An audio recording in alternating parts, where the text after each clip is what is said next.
The Pit Explained, Season 1, Episode 8. 2 p.m. 8 hours into the shift at Pittsburgh Trauma Medical Hospital. Dr. Robby is still reeling from the anniversary of his mentor Adamson's death. Senior resident Collins is silently processing a devastating loss. She discovered her miscarriage at the end of last hour. Intern Santos is connecting dots between two cases involving missing medications, and a 6-year-old drowning victim is about to test everyone's limits. This episode opens on Collins, alone, performing an ultrasound on herself, confirming the miscarriage she feared last episode. And then she just goes back to work. Meanwhile, Louis, the recurring alcoholic from the pilot, gets brought back drunk only hours after being discharged. And intern Santos notices something off. Langdon prescribed Louis 20 Librium pills that morning, but only 10 are left. She connects that to the faulty lorazepam vial from a few episodes back. Same drug class, same doctor. She goes to Garcia and says she thinks Langdon might be stealing medications. Garcia shuts it down. Great doctor, never impaired. But Santos has a pattern of being right when nobody listens to her. This feels like a slow fuse. The case that anchors the hour is Willie Alexander, 81, dementia, heart rate of 30. His pacemaker has failed. Langdon tries external pacing, but Willie can't tolerate it, so he places a transvenous wire. Does it work? Beautifully. But here's the thing. Willie keeps surprising them. He's reading monitors, using terms like bradycardia, pointing out ST elevation. They ask if he's a doctor. He laughs and says he just delivered the mail. But that's not the full story. His son explains that Willie was a medic for the Freedom House Ambulance Service. Real Pittsburgh history.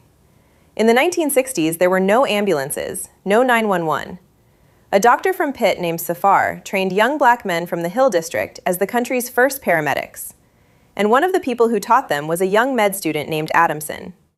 So on the anniversary of Adamson's death, Robby is sitting with someone who remembers his mentor as young and full of life. Willie describes how every save felt like Adamson was whispering in his ear.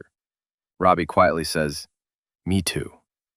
Then Langdon figures out what broke the pacemaker, Twiddler's syndrome. Willie had been fidgeting with it, pulling the leads loose. Legacy, grief, and a diagnosis all in one scene. Then a 6-year-old drowning victim comes in. Amber Phillips, asystole, hypothermic at 85 degrees. The team starts CPR and warms her. Her parents are right at the bedside. Why won't they shock the heart? That's what the mom keeps asking. Robby explains you can't shock a flatline. They need to warm her first. They get her to 91 degrees, which should be warm enough. It's not. Potassium comes back at 12.2. No one has survived cardiac arrest above 11. Robby tells the parents that Amber has died. And then Bella, Amber's little sister, tells Collins and Mel what actually happened. Both girls moved a bench to climb over the locked pool fence, going after a soccer ball. Bella fell in. Amber helped her get out, but then Amber couldn't make it out of the deep end herself. She died saving her sister. Mel handles the aftermath. She brings Bella a stuffed bear and says, if she whispers everything she wants to tell Amber, the bear will carry the message. Bella thanks Amber for saving her and promises not to touch her toys without asking. Meanwhile, Javadi gets her biggest moment of the season. A Crohn's patient named Dolores comes in with severe abdominal pain. Garcia suspects perforation, and Javadi's own mother, Dr. Shamsi, the patient's surgeon, calls from the OR and orders a CT for peritonitis. But Javadi takes a careful history. The pain started suddenly after yard work. She checks Dolores' foot, finds 2 puncture wounds and a dead black widow in her shoe. The venom was causing muscle spasms, mimicking a surgical emergency. Diazepam works immediately, and Javadi holds her ground when her mother pushes back. Same pattern as Mohan defying Robby last episode. Junior trusts the evidence over the senior's assumption. And Mohan's mercury diagnosis is confirmed this hour too. Nandi's level comes back at 94. Chelation starts. Quick bright spot. Rita finally comes back for Ginger after disappearing in episode 5. Fell asleep in the parking garage. Mel and Kiara connect her with home care, and Rita breaks down. More help than she expected. Then there's Piper, 18, brought in by her boss Laura, who answers for her, won't leave her side, and has Piper living in her guest room with no phone. McKay flags it as possible trafficking. They separate them with a fake CT, but Piper insists she's fine, blames the chlamydia on an ex, and leaves with Laura.